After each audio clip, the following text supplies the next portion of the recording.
Hi everyone, I'm Alex Rosenfeld, founder of Freshwater Investments, and this is Coffee with the T-Bird podcast. I sit down with fellow T-Birds who are making an impact in business, leadership, and entrepreneurship. Each episode features conversations that explore the pivotal moments, personal motivations, and lessons learned on their journeys. Whether you're a student, alum, or someone passionate about business and personal growth, you'll walk away with fresh ideas. This is a bit more than a podcast. It's a platform for connections, storytelling, and celebrating the global spirit of Thunderbird.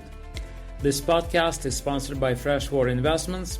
At Freshwater, we make it simple for you to invest in large apartment communities across the United States so you can earn passive income, grow your capital, and benefit from real estate tax breaks without owning or managing property yourself. Hello, everyone. I'm Alex Rosenfeld, founder of Freshwater Investments, and my guest today is Maria Laine, a fellow T-Bird with more than 30 years of experience in aerospace and defense. She currently leads business capture and operations at Boeing Defense, Space and Security. Maria was born in Finland, grew up in Sweden, and moved to the U.S. in the mid-70s, so her life and career have truly spanned the globe. She's also a proud mom of 2 daughters, fluent in Finnish and Swedish, and has worked everywhere from Washington, D.C. to London. And just recently, she returned to Thunderbird as a graduation speaker, which made this conversation even more timely. I'm really glad to have her on the show. Maria, welcome. Thank you, Alex. Wonderful to be here. I'm very excited about our conversation, and maybe we can start with the graduation speech and the graduation day. And I know it's been a unique experience for you and your family because your daughter was also graduating on the same day, and that had to be very, very special moment for you. What was it like for you as a parent and an alum to be there? It was probably a little bit surreal. It was definitely a moment of life coming full circle. Very special day for our entire family. Not just the fact that my daughter was graduating that day, but also my husband and I met at Thunderbird. We were good friends back then, and then a few years later, got together and got married. My sister went to Thunderbird. So with having my parents in the audience, we were reflecting on the fact that this was their 3rd Thunderbird graduation after they'd been to mine and Pekka's and my sister's and now our daughter's. So it was just incredibly special. I mean, it's an honor, of course, just to be asked to be a keynote speaker at a graduation of your alma mater anyhow. But that family history really made it extra special. And then the one wish my daughter had for her graduation gift was she wanted us to have a Finland window at the Thunderbird pub. So we sponsored and hosted a Finland window to be put into the pub. And so that was fun for us to all see that coming to fruition, and just kind of a long-term memory of the Rauhala and Laine family legacy and heritage and all of the wonderful memories that we have from being at Thunderbird. So really a special, special day. Yeah, that's an amazing Thunderbird story. So you mentioned that your parents were in attendance as well. Can we maybe start with your family, with your parents? Where did you grow up? Or maybe talk a little bit about your parents. I know you shared their story in the speech, but I would love our audience to hear that story. Yeah, and to learn about your family and your roots. And that's really where I mentioned that the story really began with my parents. They were the first ones, both children, byproducts of, being born during World War II in Finland and little rural villages in the western part of Finland. But, my father had a special gift for mathematics. And so he had a teacher who really encouraged him to go pursue bigger things in life. And so he ended up at the Helsinki University of Technology in Finland for his master's program. And that's where I was born. So born in Finland, but I was only 6 months old when we actually moved to Stockholm, Sweden. My father wanted to continue his studies, did his PhD at the Royal Institute of Technology in Stockholm, where he then was asked to speak at a conference in Washington, D.C. in the early 70s, and he received a job offer in the U.S. aerospace industry. So once again, life coming full circle. Aerospace has also been a little bit of a theme in our family. So he got his dream job offer. And we moved to Florida, Melbourne, Florida, when I was 7 years old. So that was a huge step and a bold move for my parents to take. A big culture shift for the entire family, and it was a culture shock. I remember I was plopped into the first grade. I didn't speak a word of English. I was fluent in Finnish and Swedish, and so it was a huge learning curve. That's when it's a sink or swim time. You better learn fast for survival purposes. And so that just left a lasting impression on me for the rest of my life, having gone through that at an early age, being fluent in 3 languages, having to cross those cultural boundaries, and also learning how to feeling like the odd kid out and having to really find my way, pushing you out of your comfort zone. So those are just incredibly important life lessons learned. And I'm thankful to my parents for having done it, because our lives have clearly, I'm sure, are very different than they would have been if we had never taken that bold move to begin with to move overseas. Yeah, that's right. So how do you answer typical Thunderbird question? Where are you from? Yeah, that was, I also mentioned, I'm like, I love Thunderbird because it was like the first place I really feel at home, because everybody has that same challenge. You never can answer with just a simple answer. It's always a complicated story. Like for me, it's born in Finland, raised in Sweden, but immigrated to the United States. I'm dual Finnish U.S. Nationality. So it's, yeah, I'm a blend of both. And it was funny because then my daughter called me. She was a campus ambassador at Thunderbird. And for her name tag, she had to put where she's from. And she called me, Mom, where do I say I'm from? Because as much as my parents did it to me, we did it even more to our children, where we ended up now being 2 T-birds, with both me and my husband having global careers. We were moving all over the place all the time and juggling 2 global careers. And, now when we moved back from London, this was the 11th time I have moved across the Atlantic Ocean in my lifetime. So, it does get funny trying to answer the question, where are you from? Well, we're from everywhere and nowhere, but we're citizens of the world. Yeah, Just as that's Thunderbirds what it are. means, really. Yeah, To be a citizen of the world. But now you based out of Washington D.C. correct. Yeah. So, yep, that's you can't see it. My window, I've got the Pentagon right behind me, but it's a little bright out there, so you can't see it too well. Okay, well, we'll talk about Washington maybe later. I guess you were destined to go to Thunderbird after you described your childhood. But how did you hear about Thunderbird, and why did it cross your mind that you want to go to Thunderbird? Yeah. So, well, let's see. It started with, at first, I actually was pursuing more of a government track. I had studied political science, international relations for my undergraduate degree. And I did work at U.S. Department of Commerce, International Trade Administration on the Nordic desks.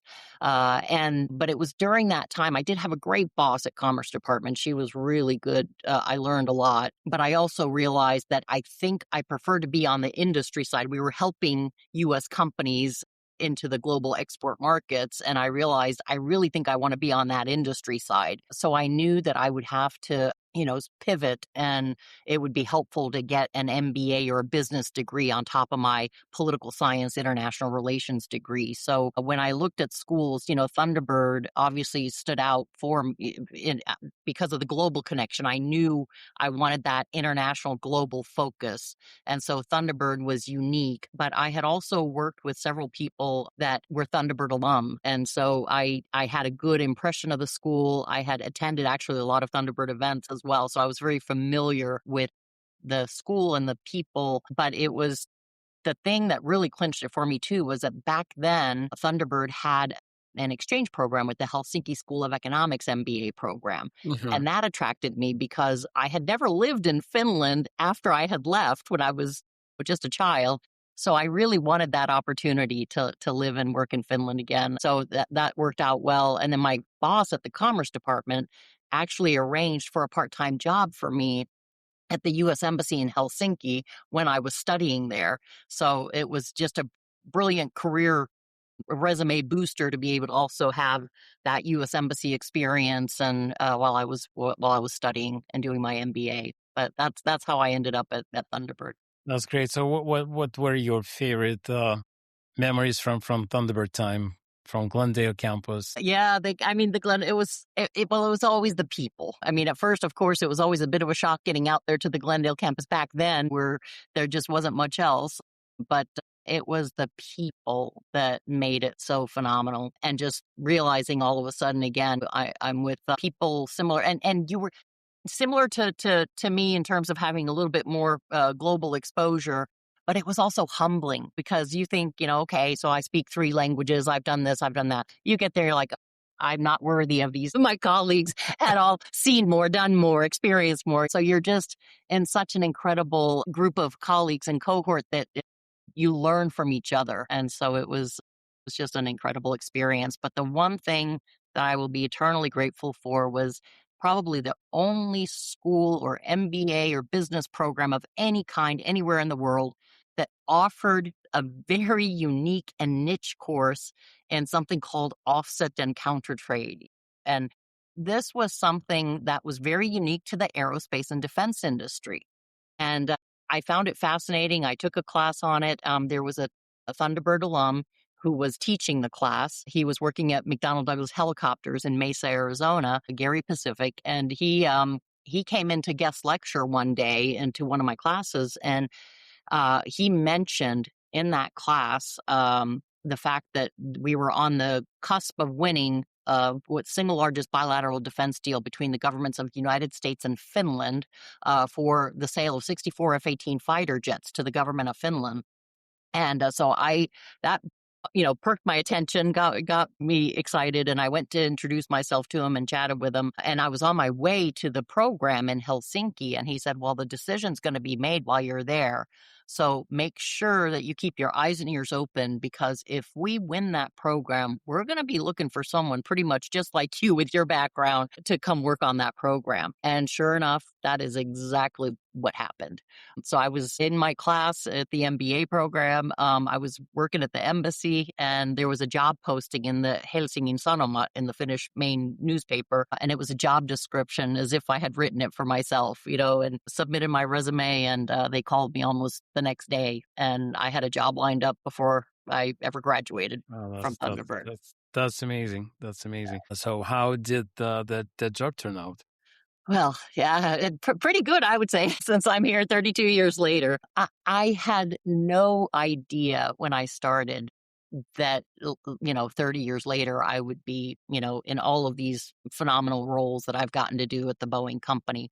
I mean, I remember thinking back then that, it was my Finnish connection, that made it unique for me to be. It was serendipitous. I was in the right moment of time, in the right moment of history, working on that program. But then I thought, well, after I'm done with that program, I'm not sure what I'll do next. The beauty of Boeing, while I was working the Finnish program, and I started in St. Louis, which was the headquarters of McDonnell Douglas back then. And then 2 years later, they sent me to work in the office in Helsinki. So I was in Finland for a couple years after that. But then they kept on throwing one incredible opportunity after another my way. I became the country manager of Switzerland, then I inherited Switzerland and the Nordic region, and I kept on adding portfolio after portfolio. And I realized, well, it's not just about the fact that, I had this Finnish connection. It's about transferable skills, and now I was ingrained in the company. I understood and had learned so much, and they were giving me incredible job opportunities to continue to broaden my horizons. So, it was a great experience. So what do you think, what, I don't know, skills or tactics did help you to be successful in your first role and grow afterwards in at Boeing? Yeah, so again, it's important to, of course, first, learn the company. And so it was great that I started in the headquarters on the U.S. side of things, to really learn how do things work in the big corporate machine. That's very important learning. And then it was equally fantastic to have the experience of then when they sent me to live in Finland for the program, to be able to utilize, my cross-cultural communication skills. That was one thing that was, even though, we think, okay, it's not that many cultural huge differences, Finns and Americans, but there still are. There was a lot of bridging the communication and making sure that everybody's on the same page. And I actually ended up teaching a class back in St. Louis, preparing, because we were sending our technical teams to live and work in Finland for the duration of the program. So I was actually doing a cultural sensitivity training class, for the families that were about to embark on this journey of theirs and move to Finland for several years. So maybe you can give us an example of maybe one or two cultural differences between our two people, two Sure. Well, nations. yeah. So I think between Finns, probably the biggest one is just communication styles. Americans tend to be much more comfortable with small talk and a little bit more chatty and very engaged in conversation. The Finns are a little bit shyer, more reserved. They kind of a little bit more speak directly to the point. So I remember there was one of our colleagues that had a difficult time in one of his meetings because he just wasn't getting any reaction. It was just silence. And finally, after a while, he's just like, "Come on, you guys are just killing me." It's like, "Would you say something?" And I'm like, it's okay. It's like, this is perfectly normal. There's nothing's wrong. So it's things like that. But certainly for the families, American families moving to Finland, they had to also get used to more Arctic conditions of living and driving in snow and ice and making that their everyday life. So, I mean, there was just a whole host of things. But at the end of the day, we had a fabulous program. It was F-18s on time, on schedule, within budget. It was a dream program, and everything went really well. And I think all sides were very happy with how it all turned out. So it was a great starting point to my career at Boeing. That's great. And did you have any mentors that helped you along the way too? Yeah, so I have been really lucky with mentors. I think one of the great things was in the first person who hired me into the company. She was one of the back then we still, the aerospace and defense industry tends to be a very male-dominated industry. I got very lucky where my first boss and the person who hired me into the company was a female, and she ended up being an incredible mentor throughout my career.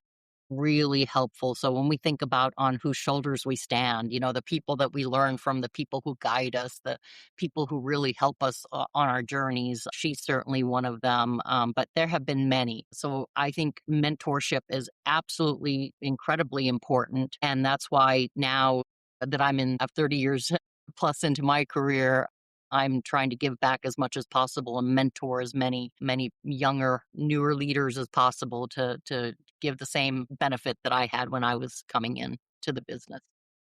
And do you have any advice to women aspiring to senior leadership positions and within your company? I think absolutely. So sometimes I think for women, we can be our biggest, detractors, where we think that we might not be up to the task or capable of doing something. We hold ourselves back. So my biggest message to all women, and just never doubt yourself. Realize that if somebody is giving you an opportunity and asking you to try something, give it a shot. And don't think you have to be perfect. And don't think that you have to have 100% of the skill set required to do a job. Nobody is that perfect leader. Nobody is that perfect employee that knows how to do everything. That's what teams are for. So just take the chance, believe in yourself, have the confidence. If somebody has the confidence in you to give you that opportunity, just go for it and do it. And you will surprise yourself and amaze yourself of what you can actually accomplish and do. I remember in the beginning of my career, like I said, I couldn't in my wildest dreams imagine that I would end up doing all the jobs that I have ultimately gotten to do at the Boeing company and have risen into the executive ranks of Boeing. It was hard for me to imagine that when I first started. So take the chance and just go for it. So just recently, before you moved to Washington, D.C., you were running Boeing in United Kingdom. Yeah. What it was like to be the head of Boeing in the largest probably market for you, for the company? Yeah. Well, it was fabulous experience. I loved every minute of it. But it was, of course, it was another one of those big gulp moments when you get asked to do that. I came into that role after a very long line of distinguished sirs that had that job before me and local British natives. And so it was, I was a very different model in terms of leadership model that they were trying out, to do that. And so it was an honor and a privilege to get to be asked to do it. And then the biggest surprise for me probably was that it went so well. Like I said, I loved every moment of it. So I think, again, it goes back to the point of there's not just one type of leader or one perfect person for any job. It can take on different forms. And the critical part is then you round out your team. So I had a brilliant local team around me. So for my shortcomings of the things that I didn't maybe wasn't as well versed in all things UK, my local team around me were there to guide me and help me on that. What I brought to the table was over 3 decades of experience working in the aerospace and defense industry, working at Boeing, and really understanding how to bring the greater Boeing enterprise to bear for the benefit of the UK market, and leadership. So it turned out to be a fantastic experience. What was your day like? If you can maybe describe a day in life of a country president for Boeing. Yeah, well, I would say a lot of, so the day was, I would say a lot of engagements. One example, breakfast meetings, going to one of a bazillion. I could have been probably triple and quadruple booked every day of the week for breakfast, lunches, and dinners. A lot of, you get invited to some really great events because of the role that you're in. So it was a lot of speaking. So I did have to do a lot of speaking engagements, a lot of roundtables, a lot of panels. But that was the external part, especially interacting with the government. So very much building up the relationship and the partnership with whether it's the Ministry of Defense or the Department for Business and Trade or the Department for Transport. So a lot of government-related senior level engagements and meetings at a very frequent basis. Then internally, I had a team. We had over 4,000 employees. Now we're up to 6,000 with the acquisition of Spirit Aerosystems. So a big internal population that was very geographically dispersed even across the UK landscape. So a lot of it was also spent just stitching the teams together, making sure that we're an integrated team across the UK, and just spending a lot of time in different geographic sites of the country. And then again, just leading that internal team. So it was kind of exciting all the way around, and it spanned both defense as well as commercial. So whether it was focusing on our defense execution programs or winning new defense programs, or our commercial business. And then the Spirit acquisition that came, one of the biggest sites of Spirit is actually in the UK. So that was a big part towards the end of my tenure there. So a lot of diversity of experience that I got to see while I was there.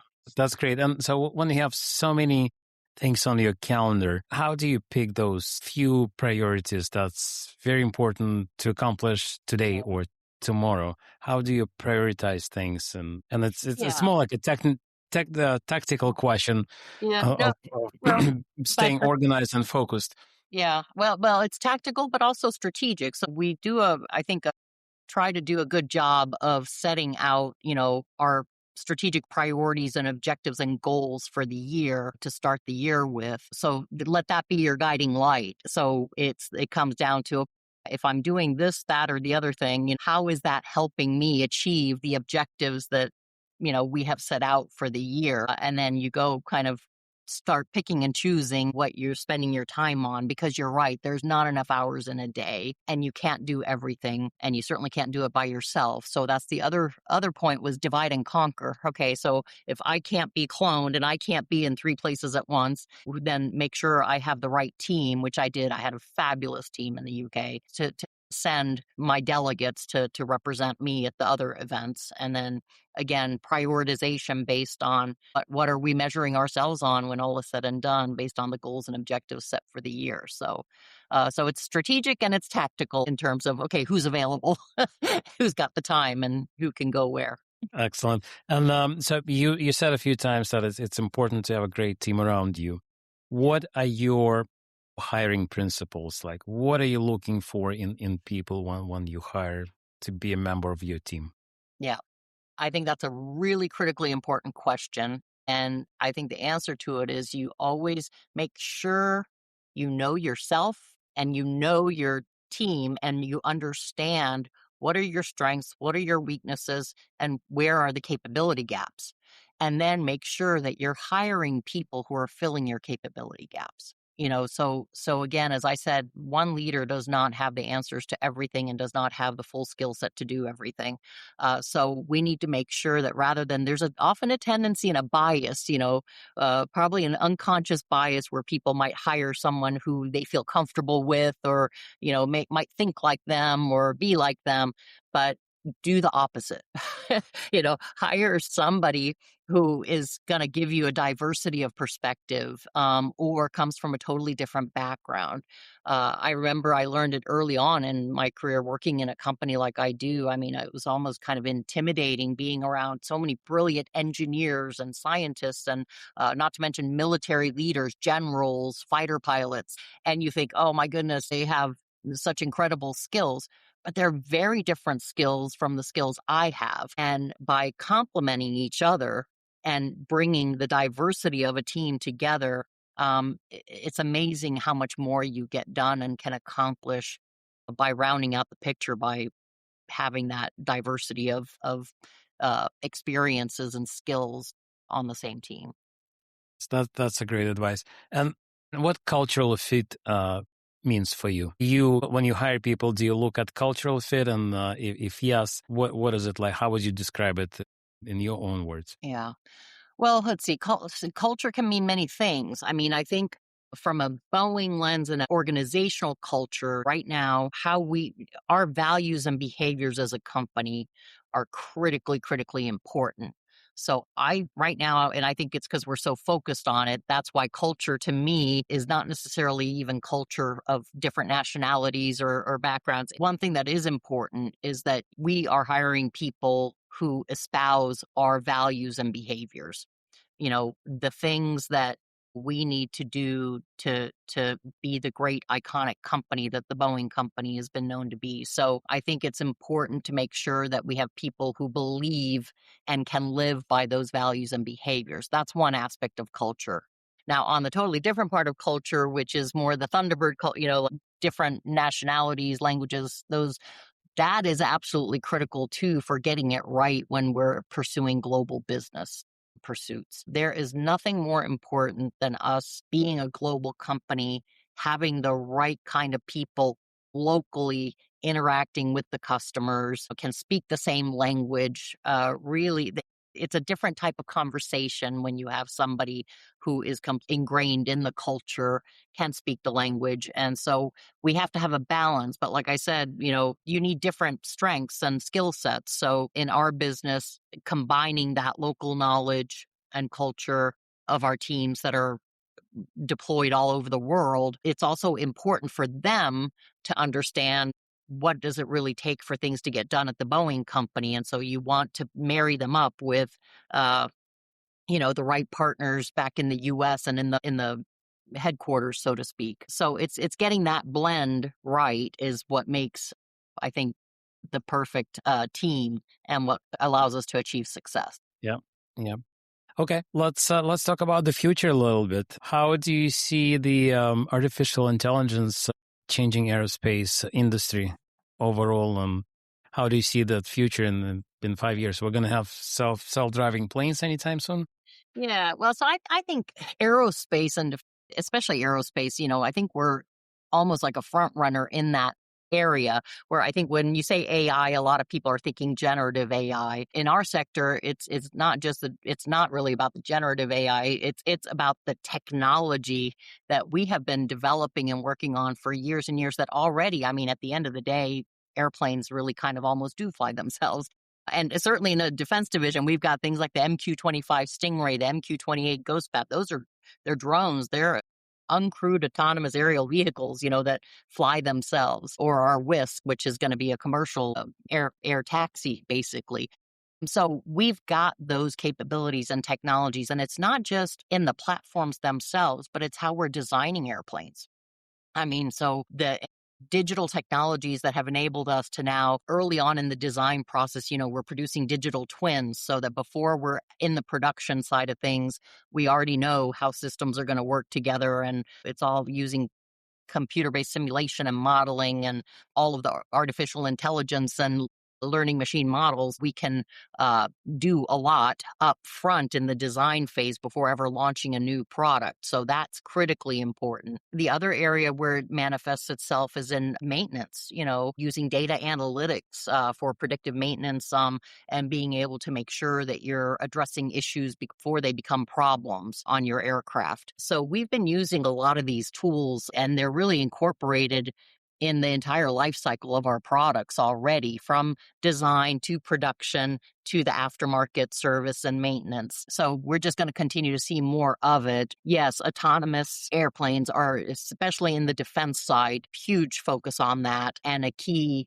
focus, of course, on how do we get the smaller, newer, attritable platforms to be interoperable with the legacy systems so that they all work together as a system. So there's a lot going on in that field, but I think aerospace has kind of been a front runner in that area for quite some time. And now, of course, then the generative AI is the other part that we need to incorporate in. And something I'm looking at now is how do we incorporate AI tools into our bid and proposal process. So when we're putting in these thousands and thousands of pages of, in terms of proposals that go into the U.S. government or foreign governments, how do we have better tools that enable us to use those when we're submitting, multi-billion-dollar proposal offers into the customer? So a lot's happening in this space.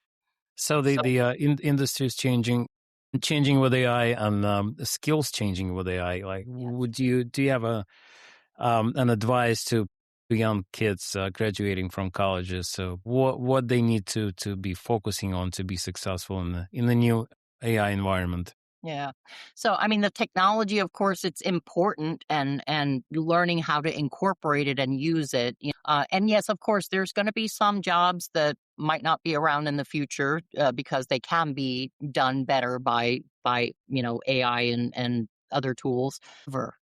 I would say the most important thing for future leaders and people going into the job market is there's always going to be a critical need for the human in the loop and for the human leaders. And so focus on the things also to make yourself a better leader, a better employee, a better coworker through improving your emotional intelligence. Those are the human factors. It's the soft side of the business skills. And those are going to be more critical than ever. If we've got technology and tools that can do the other stuff, then make sure that you're improving your skill sets in some of these softer skills. So emotional intelligence is, I think, an absolute critical success factor in making sure that you're improving yourself in that area. And one thing that you mentioned in the graduation speech was go out of comfort zone, and this podcast is my project to go out of my comfort zone. Well, I wanted to ask you maybe if you can give us have a story of you going out of your comfort zone and what it brought you and how did you? Yeah, well, I think probably I've had a lot of jobs in my 3 decades at Boeing, and almost every time you jump into something that's you didn't think you were able to do, you're going out of your comfort zone. But I think for me, it's been the combination of not just changing jobs and organizations. The first one was probably when I had been for quite some time in the original group that I had started on the Finnish F-18 program, and I took on Switzerland.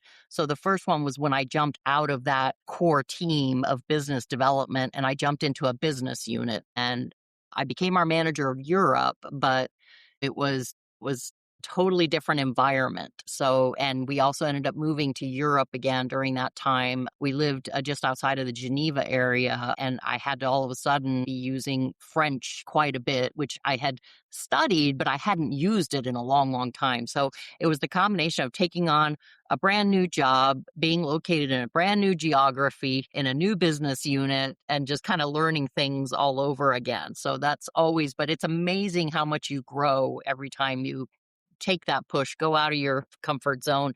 And that's what brings you to these later moments in life where you get offered these types of responsibilities, like go be the president of Boeing UK or go lead global business development and worry about the whole world for a while. But every one of those is a push out of your comfort zone, and you have to always take a little bit of a gulp that, can I really do this? But then again, it's amazing. People wouldn't offer you the opportunity if they didn't think you could do it. So it's a matter of just believing in yourself and knowing that you can do it and making sure that you've got that great team around you that will help you achieve the results that are expected of the team. Thank you for sharing that. What advice would you give to a 20-year-old self, having all the experience you have right now? Yeah, I think it's probably some of the funny things I laugh at when I look back at my younger years is, you got to take a step back and realize that your career is actually a life journey. And you have to look at different snapshots of time and realize that there's going to be moments in time that you're going to be working really hard and you're going to be trying to build your base and skill set and charging really hard. But then there's going to be other moments in time where maybe your focus should not be, okay, what is my next promotion or what is my next opportunity? I had to go back and take steps back and forth when we were starting a family. At that point, I realized, okay, you know what? At this point, I just want to hang on to my job. I want to try to figure it out. How can I be a mother and still keep my job and do what I do? But, I don't want to do anything crazy. I don't want to change jobs right now. I don't want to be promoted right now. I just want to keep status quo, and that's okay. There's things like when it was our wedding and I had just changed jobs, and our wedding was in Finland, but we lived in the United States. And because of my new job, I was supposed to be at an event right after the wedding. And so I minimized the time that I was probably the last one to arrive in Finland and the first one to leave because I felt like I had to be somewhere. And I think in hindsight, I'm like, oh, that's silly. Everybody would understand. It's like, sorry, I'm getting married. I'm going to be gone for a little while here.